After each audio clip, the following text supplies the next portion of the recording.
રણાસણ ગામના રોહિતભાઈ કુદરતી રીતે ઓર્ગેનિક ડુંગળી, મૂળા, પાલક, મેથી અને લસણની ખેતી કરે છે.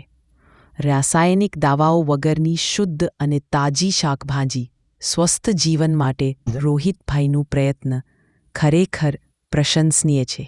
જય જવાન જય કિસાન. આજે લીલું લસણ ઉખાડવાની શરૂઆત કરી છે અને સાઈડમાં મૂળાનું પણ વાવેતર કર્યું છે.